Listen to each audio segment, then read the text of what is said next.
Hello and welcome back to Speak. So, for this episode, we are joined by the lovely Ben Legg. And Ben, I will hand over to you for a bit of an intro. Tell us about yourself and what it is that you want to speak about. Okay, thank you very much, and thanks for inviting me on to your great little session that you have going on. So I'm Ben Legg, or Benjamin, if you're going to tell me off in any time during this sort of 40 minutes we have the conversation. I work in health and safety and have done for quite a few years. I've been very fortunate to work in some really great companies, in some pretty crazy places, from casinos in Saipan to big wheels in Dubai to tunnels in Chile. So I've had amazing opportunities to kind of get exposure to different places, different cultures, different views of life, different regulations, different beliefs. And I think that's kind of shaped me quite a lot to who I am today.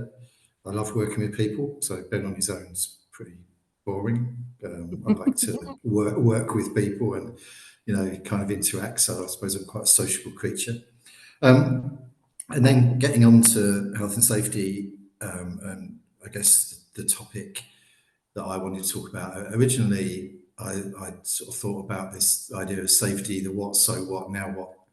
And what was driving some of that thinking is, if you're a young person going into safety today, or you're a CEO of, on the opposite end of the spectrum of a massive organized, public listed organization, and someone said health and safety to you, Hmm. and you didn't have perhaps the likes of you guys or a few others that I've got massive respect for in the industry, and then you decided to go to Google or LinkedIn, any social media, I think you'd just be like, I don't even know where to start. What is safety now? Is it what's this safety differently? What's this safety two? What's this safety one? What's this resilience engineering? Where do I start? And what does it really mean to Hmm. be safe? And I was sort of thinking, us as a profession, are we sort of diving down rabbit holes and talking to ourselves too much without really stepping back and saying, look, for goodness sake, guys, can we stop arguing in public forums? I don't mind debate. Debate's good. And I don't mind evolving theories and academia. That's all good because we can't stand still. And I think you had Stuart Hughes on before, and I know Stuart and I had a conversation. He said if we stayed the same at the beginning of the season, at the end, we'd be 2 seconds behind everyone else, pretty much. So you have to evolve and have to change, and Hmm. I get that. But my concern is, do we become a cluttered, noisy profession without any real clarity about what works, what doesn't work? I think the idea of cookie cutter safety is a bit of a problem. So like I say, if you're a young person coming into the industry, or this CEO who's genuinely wanting to change their business, I think it. I think they'd be looking and thinking, "You guys are nuts. You can't Hmm. even agree amongst yourselves." So it's this idea of, well, what's safety really about these days? How do we position it? What's important? And how do we go about it in business? Um, I don't. I know when we kind of talked, Crystal, we talked about like safety piracy, and sailing across the seas to find the treasure, find that sort of magic solution that we all look for. But maybe that magic solution we all look for doesn't exist Hmm. unless you understand the business you're in, and then go and cherry pick what you think is going to make an impact, where the maturity of that business is, or what your audience looks like. And like I say, when I left the UK and went to this place called Dubai, I unpacked my UK box of tricks, and everyone looked at me and went, I haven't a clue what you're talking about, because they've never experienced it. Hmm. And I hadn't ever experienced them. So Yeah. this assumption that what we're doing now and what we're talking about now is the solution to all our woes, I think is a bit of a risk to us, because we'll end up chasing this kind of new view, which I'm not saying is necessarily wrong, but I don't think it's the overall solution. I love that as a just a frame to debate inside of, actually, Ben. A couple of things in there that and you already went there about, you can take your skills from one area, from one niche, from one sector, from one country. They could be almost irrelevant depending on, culture, risk perception, like whatever. Yeah, And I think this whole thing about debating online and the arguing online about what works and what doesn't work. I think one of the most interesting things that I watch from back here, and me and Elisa have discussed this a lot. It's why we said we love to be the sort of yin and yang. Is I'd rather burn a book than read it, and Elisa's like, read the bloody book, If you because ever this burnt a fucking book, I actually anyway. right. And I think I've watched this evolution of things like HOP and Safety Differently and UView and all this. yeah, And I watch all the yeah, conversations and I observe yeah, them with intense interest.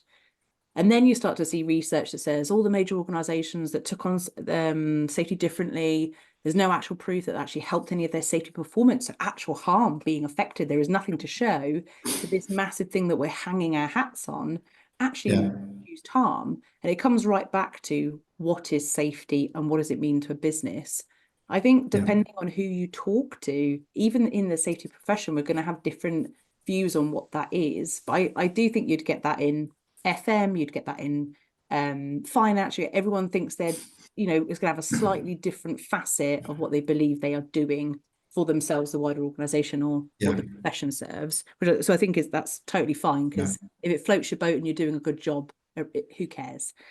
And I yeah, was thinking about your comment about the clutter. Is it just a yeah, noisy space to be in? And I think the bit we end up losing by really focusing in on the jargon, the terminology, the science and stuff when we're having the basic safety conversations is we are, I think, losing sight of what we're trying to achieve overall. Like, what is yeah, the basics? And one of the big conversations we can see on many podcasts at the moment are, what are the basics? yeah, And to frame that, I had an email today. Somebody reached out to say, I really need your help. I'm really stuck. And I said, here is my email address. Like, let's get some time. They missed a couple of yeah, coffees. And I said, just frame the problem statement for me, and I'll see if I can help you on email while you're in transit. And it was this problem. So interestingly, it was, I am a HOP practitioner and I work for X organization. My director, who was a HOP fan, has left. I now have a new operational director that has no idea about HOP or what it means. And now I don't know how to talk to them about my value, because I yeah. can't talk in the terms of safety, because I am so drilled into talking about HOP and its basics. And my response back was, break it down to the value you bring as a person, what you have done and how it helps the greater purpose. And if I were you, have a coffee with new boss and find out what drives them and connect the two. Like the Yeah. basics of what you do, the minute you go with the jargon and all the science, if they're not already there, that's a massive hill to climb. So come down a level and ground in at the base. And I think some of this generates fear. And whether we like it or not, we deal with a very sort of delicate subject. And Hmm. as soon as there's a fear of failure, of not being successful or having events, whatever it might be, you then sort of, I think, unless you're a certain personality, the danger is that you regress and you just go back to peddling the same thing. Mm. So, we might have a situation working with a client who's completely utterly linked to things like total recorded incident rates. And you kind of go, hey guys, this is not quite where it is. I would probably say that. I'm guessing you two would as well. But maybe we're in the minority of then saying, well, we don't want to go into that discussion because 90% of the population is still celebrating millions of hours and this kind of thing. And they think that's safe. And so you don't want to be different. But in equal measure, you might have those solutions. So you might have that experience around HOP, or you might have Mm. some other experience from oil and gas or these other places, and then find yourself in this place of, well, this is what I know. And I think the critical thing for me is then, how do you translate it? how can we take all these jargon, all these fancy words, all this theory, this academia, and say, we're in a business environment. Yeah. Our audience isn't sitting there reading books about hop, isn't sitting there, wanting to chat to, John Green or someone else. They're sitting there going, well, I haven't got a clue what you're on about. So, how do you translate it into language or to the audience that understand the point? What is it that we're trying to achieve? Where is that going to add value to me?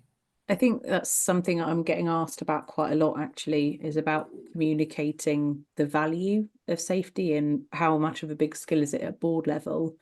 And I think we've had a couple of people on this podcast, Lisa, haven't we? Who've talked about the arrogance of safety. Like, we're the only people that walk into a room and say, I shouldn't have to prove that it's worthy because it's morally worthy.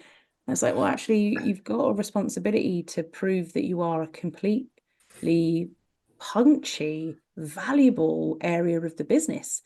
And you can't do that and I think, I feel like the science language is like having a mother tongue, and being bilingual is actually a safety professional needs to have the ability to completely absorb this knowledge. So the hop experts out there bringing mass value can understand the science and can talk with their peers on it. Part of that responsibility in an organization is being able to use someone else's mother tongue and communicate the value without it feeling really alien. And I think it's a massive responsibility on the safety professionals' part of, can you translate into value or to connect to other purposes? Yeah. But I'd also make the point that, like, I don't think we've been very good at translating any of the traditional stuff either. They've just heard it for so long, they're fucking going along with it. Facts. Like, and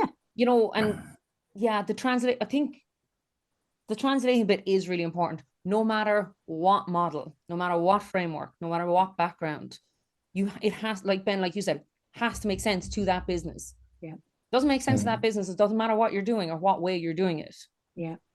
Like, because if you drill down into like the usual, like, every business has jargon.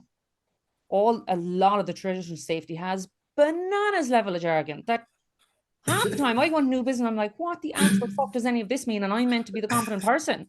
Yeah. Like, and that's aside from any like new view safety science or all the traditional stuff that's based on science from fucking years ago. Like, it's not just the new stuff about translation. None of it, I don't think, has ever been translated properly for businesses. Yeah. That's where we've fallen down. Yeah. Because I mean, I think I don't find many people that argue about the morality of safety and the ethics of having safe business or safe places of work. But the bit that I think is that transition that will help us is when we start to think about safety, as you were kind of saying, Chris, about value. That it's not just important. We get that bit. But how do you then translate what we're doing into something that's valuable? So I tend to sort of, if I go into a new business and they say, we're talking about health and safety, and I tend to find it's very compliance driven, which kind of might have its place in certain situations where it's very a directed environment. A piece of work has to be done just like this. You have to have different behaviours if you're trying to change the business over time. But I think there's this need where we kind of need to understand how we're going to take certain things and demonstrate value to people. So you can use health and safety to engage people and create environments where people talk to each other again, instead of just sending emails. We can use health and safety to try and drive some innovation.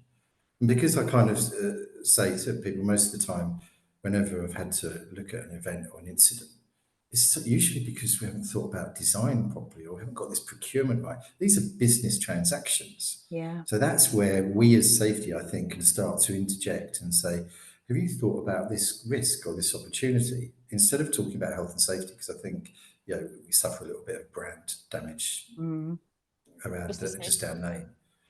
So, I think there's a chance for us to say, okay, we are a business leaders. We are business people, and we believe that there is a massive positive around health and safety. Most businesses are still measuring this sort of lagging, whatever it is, of 0.5% of the opportunity for me. The other, 90+% are really good things that happen. We have no idea because we don't know how to create the value from it. Whereas creating a number on a graph kind of makes people feel comfortable. And sadly, that's still what's publicised in most annual reports and goodness knows what else. I imagine most investors go, I don't even know if that's good, bad, or indifferent. Yeah. But if you're able to say we've innovated and we've changed a way of working, which creates efficiencies, which makes us more profitable. Oh, and by the way, people aren't getting hurt because we've removed people or we've built in fail-safe measures, then that makes sense to me.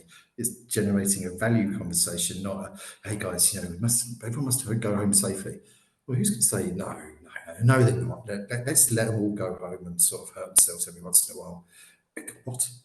Yeah, we've got to translate this, like you say, absolutely right, Lisa. Whatever it is we're doing, translate it into a language that people can engage with in whatever it is that they do.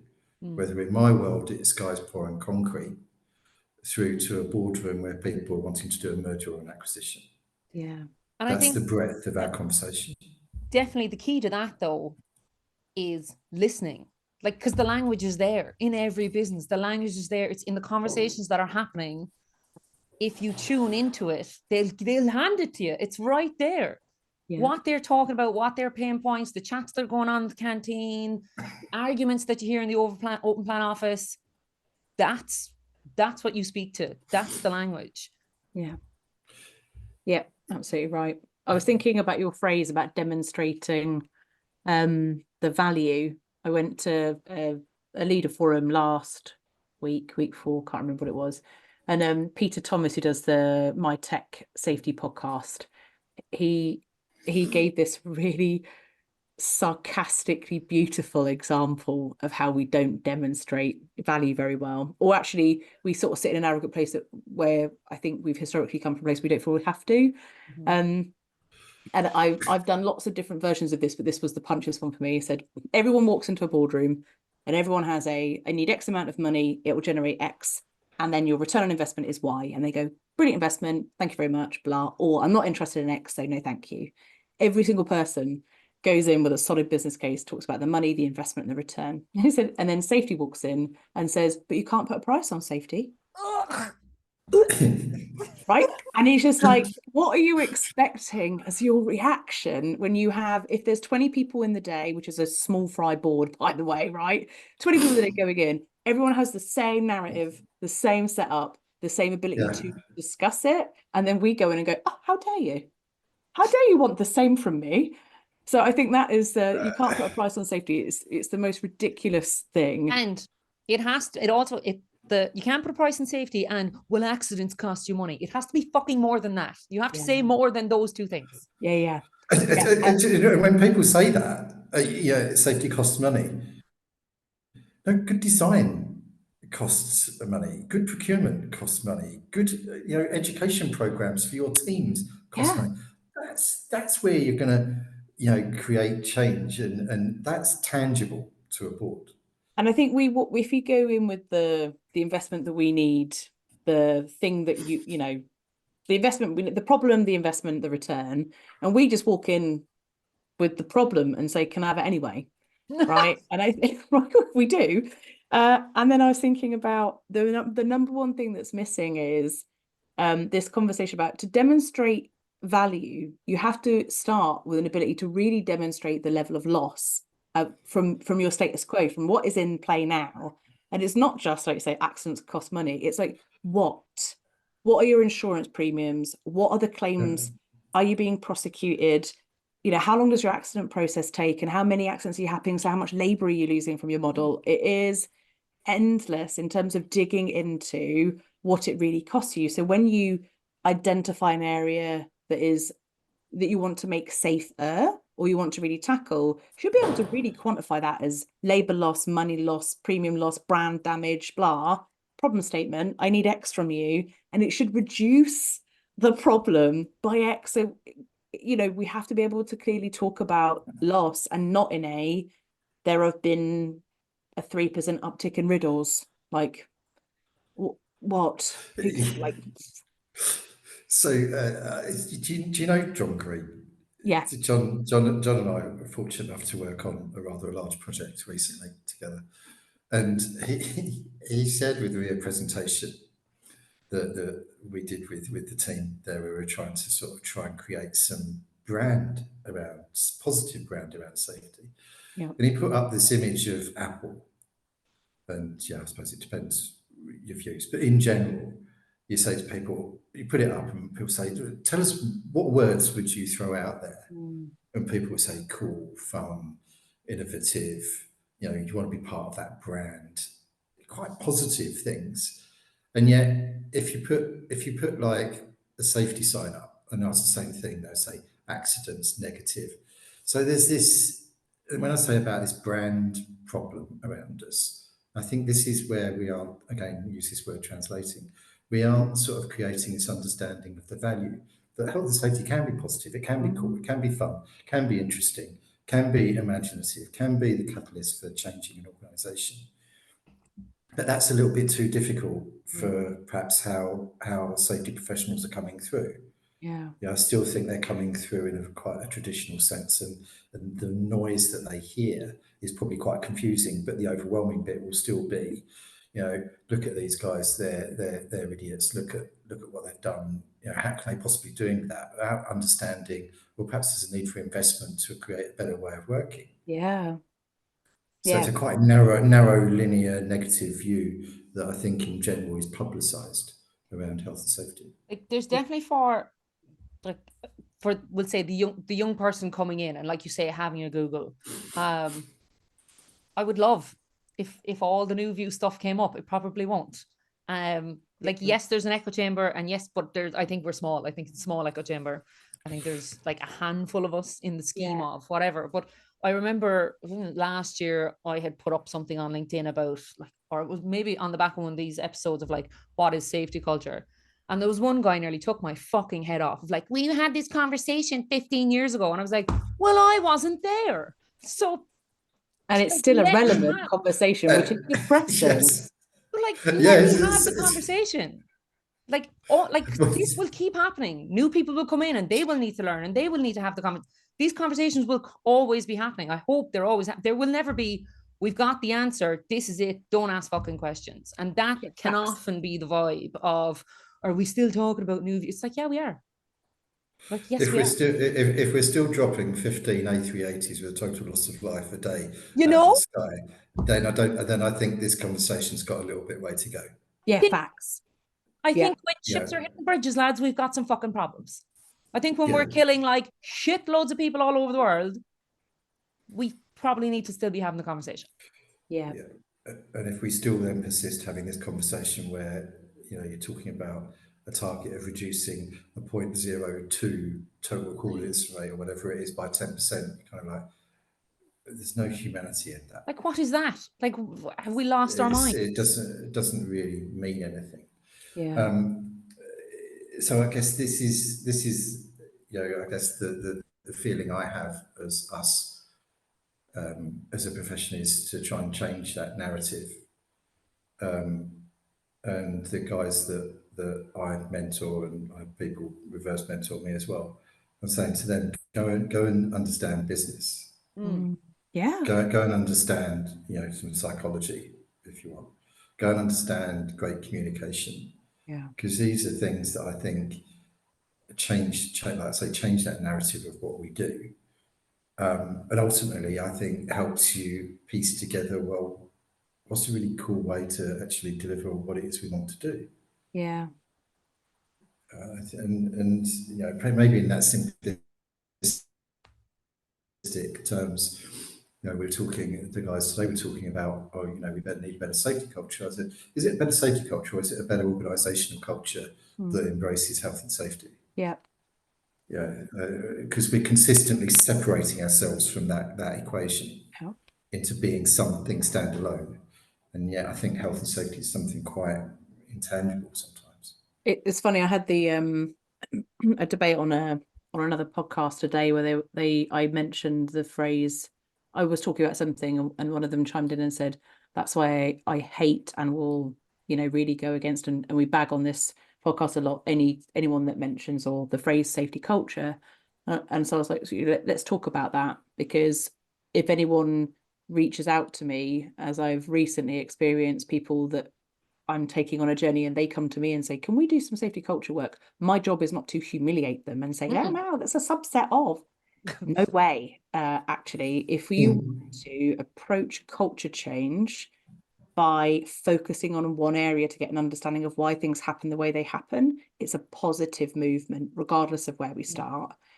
But I will always caveat the beginning of those workshops or interactions to say, actually, there's no such thing as safety culture. There is business culture that impacts the way we treat people and actually how we react to damage, change, loss, etc. But actually, if you really want to focus in on some of the basics, you will be unlocking different narratives, different senses of logic. You will be unlocking, I think, if you do good work, empathy, and giving people something to walk away and have a discussion with non-safety professionals about harm and safety. So I think there's this conversation around safety culture, business culture. I think it's absolutely valid that safety, the culture that affects safety, is business culture. But wherever you need to start, if you're starting with absolute sound logic, you know that what is going on in safety at that time needs addressing, start wherever the hell you like. Like, get a spade, dig in. Like, I don't care. And one of the questions that came back to that was, do you think starting with safety culture will affect overall culture? I was like, how can it not? If you actually go on a journey where you are reframing the care of people, how can that not be a really good start, even if it's in the middle or somewhere that it shouldn't be? How can it not be a good thing? And that's the point about the catalyst. Yeah. You use health and safety to be the catalyst to get that interest, get that engagement, get that conversation. And, it's not allowing people, but it's having that space where people go, actually, I'm going to talk about this. What banner it sits under, I don't really give a monkeys. I don't. Yeah. So this is going back to that sort of piracy bit. In my day, I kind of go, okay, what do I think makes a difference in the place that I am now? Oh, I heard Malcolm at L'Oreal or whoever doing something like this. So I'll phone Malcolm and say, how did you do that? What was the point of that? And not to replicate it, but then to try and say, oh, actually, yeah, no, now I understand. Actually, that might make a difference. Yeah. But I keep coming back to this sort of boilerplate of, if you've got right people in the right environment where they're valued, with the right tools that actually enable them, they're not sort of load of bureaucratic nonsense, you end up actually getting the kind of results you want without actually mentioning a word of health and safety. There's Go. It's something that you've both kind of mentioned a couple of times, of the basics and back to basics, and there's a lot of podcasts and whatever talking about the back to basics, and it kind of irks me a small bit in that. I hate the words. But I think it's bollocks. Like, but, I think we need a new phrase for back to basics, because I think the basics haven't been done very well. And it's like, I think when we say it, like, I know what you mean, but like, there's definitely an element, people hear basic and then they go, oh, simple, oh, the ABCs. And it's like, it is not simple. It is not straightforward. It is hard work. But if you do it well, it'll be unreal. So it's like, so I suppose, shout out to the listeners. Can you please just think of something other than core elements? Basics. Core elements. Like core elements, something. Core elements. I like core elements. That could be nice. Yeah. Core elements. Elemental, like it's the building blocks of. Well, anyway, I don't want to, like, I just don't want to hear back to basics anymore. That's all I'm saying. No, so the thing I talk about, like I say, I work most of my life in construction. So I say this is about good project management.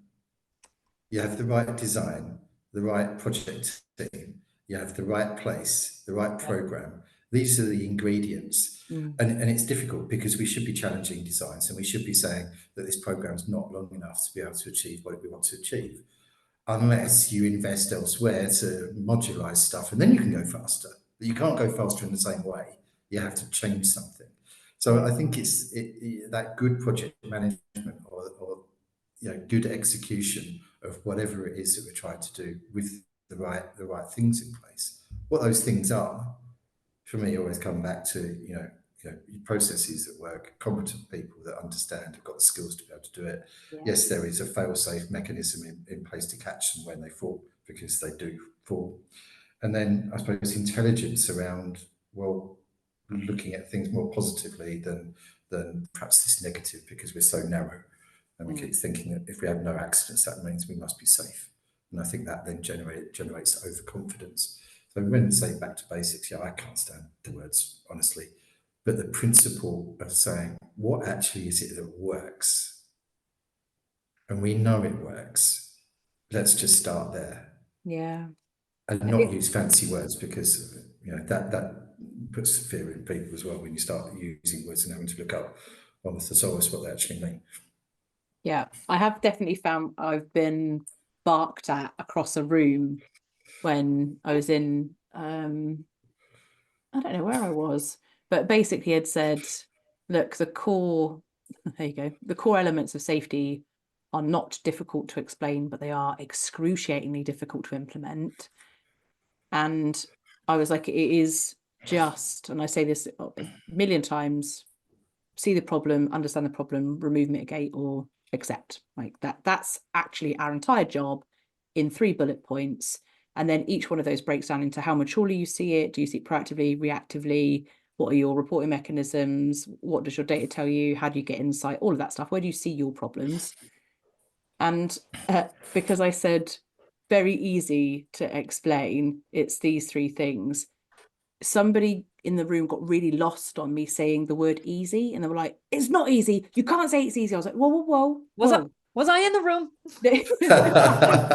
And it was like on me, and I was just like, doing it is literally life's work, right? We are doing this as a profession long term, because this is life's work to break down what has been built before, which is built on compliance and check the box, because how else do we communicate other than we did a thing, the law requires us to do a thing, let me demonstrate the value, you're not going to get prosecuted, all grim. And now we have to completely reframe that. And actually, for me, those core elements are those like 3 bullet points. Each one of those you could spend a lifetime perfecting, and taking from reactive to proactive and innovating in like incredible profession that we work in. They're the core elements for me. See it, understand it, sort it, or accept it, basically. And I think the people getting the ick and getting angry because I boil it down to those points, I feel like it gets the same reaction. I'm starting to feel this internal like fear around being really mature and talking about the business benefit of safety. As I start to talk about the business benefit, people are like, oh, so you're becoming about numbers too. So you're about the money now. And I can feel that's going to come when you can quantify an accident investigation costs you 200 quid board and you're having 50,000 of them. Like, do you want to make this quicker and slicker? Do you want to invest in easy, streamlined reporting? Because our operation are busy and we shouldn't be asking them to do like hours and hours of work for something that's really simple. Like, let's have a really good discussion about that ROI. And I can feel what's going to come next in my journey as people start to say, you don't care about people talking in money terms. And actually, I can't articulate how much I care. It's so big, but I can see it's going to come. But you can turn it around and say, well, I do care, because if we're a more efficient, profitable, great place to work, more people want to invest in our business, more people want our product, more people want to work with us. Thanks. And then we get a chance to, and this is the bit about moving away from, or not parking the morals and the important bit, but this is actually turning it into something that's exciting and valuable, because we innovate all the time.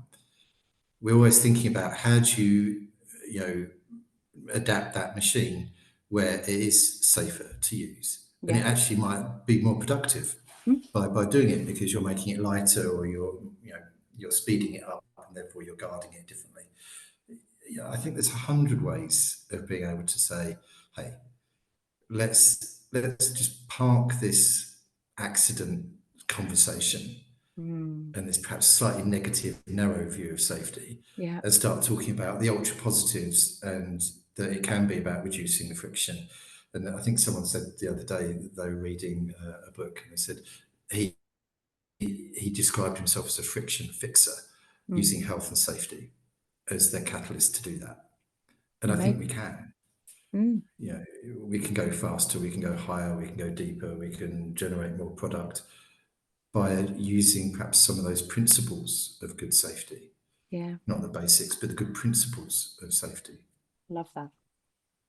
Absolutely love that. Yeah, amazing. But it's a constant debate, and I think my fear, remains that how do we get the visibility on that more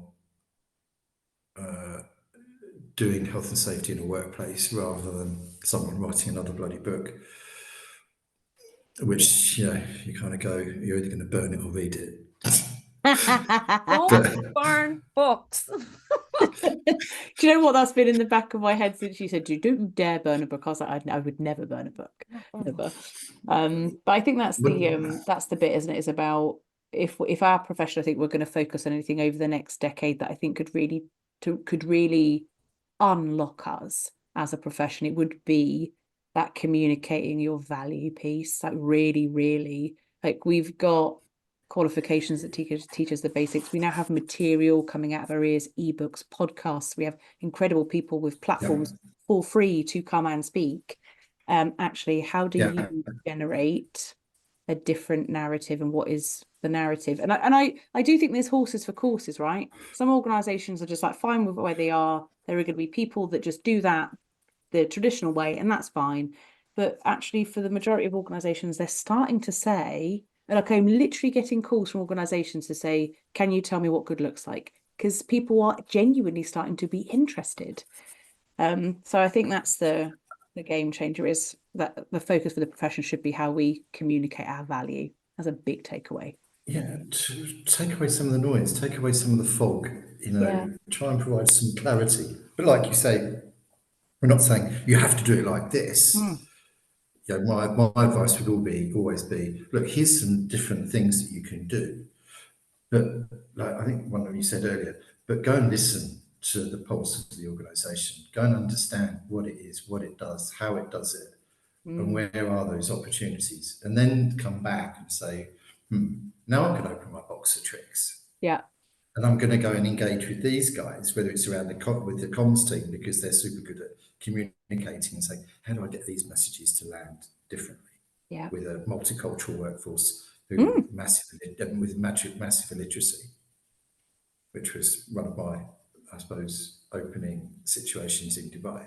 40,000 guys, most of couldn't read or write, from, I think we had 62 different languages. How do you communicate? Literally message me after, because I want to know. I want to know. Yeah. but it was and it dawned on me, because somebody said to me, do you know how the emergency arrangements on a plane? Of course you do, because it's pictures. You pick the card up, it's all in pictures. Most people around the world could probably build a Billy bookcase from IKEA. It's just pictures. We're very visual creatures as well. And I think, there's a massive advantage. So in the end, we started creating visual impact training teams where we acted out, and it was brilliant. We just loved it. We did an audition on a Saturday morning. The HR guys arranged it all. We thought we might get about 15 people. My goodness, we had a queue around the block of guys in their leather jackets, rolled up sleeves, Polaroid sunglasses on, because everyone wanted to be a Bollywood actor. And it was just amazing. It was the most incredible experience, or one of the most incredible experiences of my career.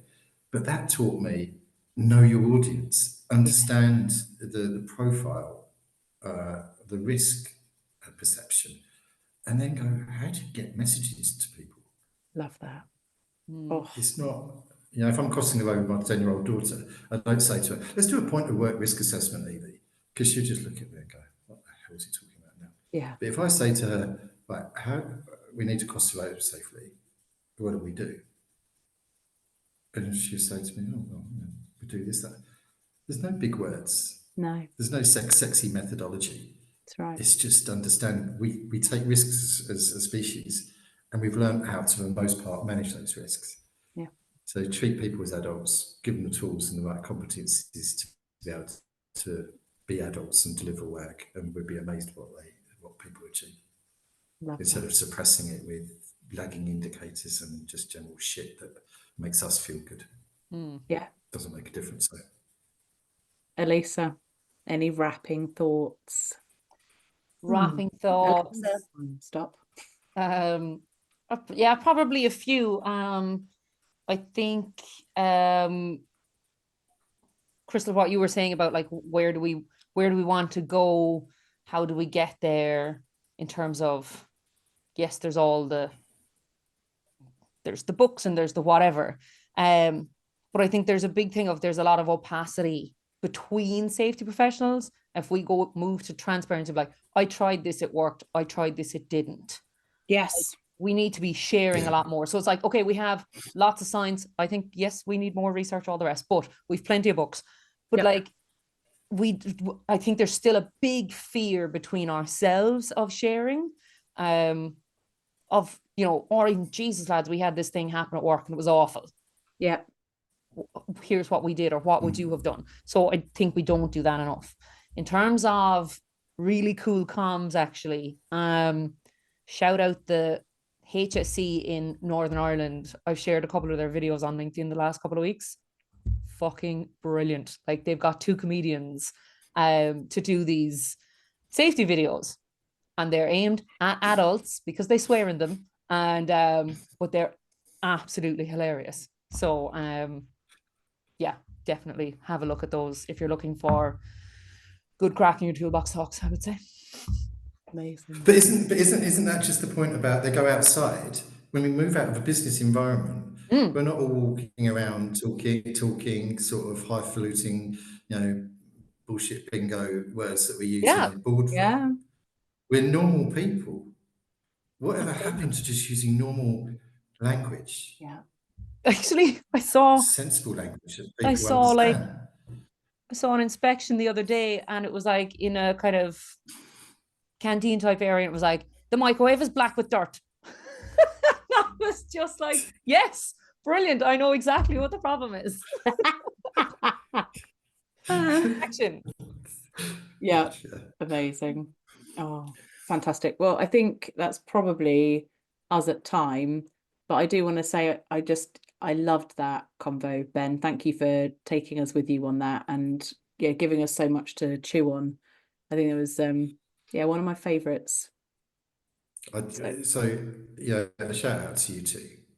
There's a lot of very normal people out there who maybe are facing some fear of what safety looks like. Yeah. And I think through what you're doing here, you're helping to dispel some of those myths, legends. I think you're putting some fun, some interest into the topic.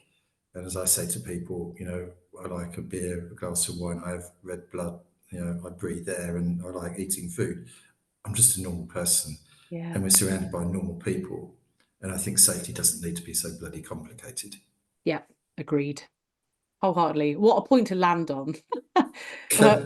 With that being said, thank you so much for everybody that's tuned in to listen to this episode of Speak and join me and Elisa and Ben. And we hope you tune in a couple of weeks' time when we speak about something else. Take care, guys, and thanks very much. Thank you. Thank you very much. Thank you.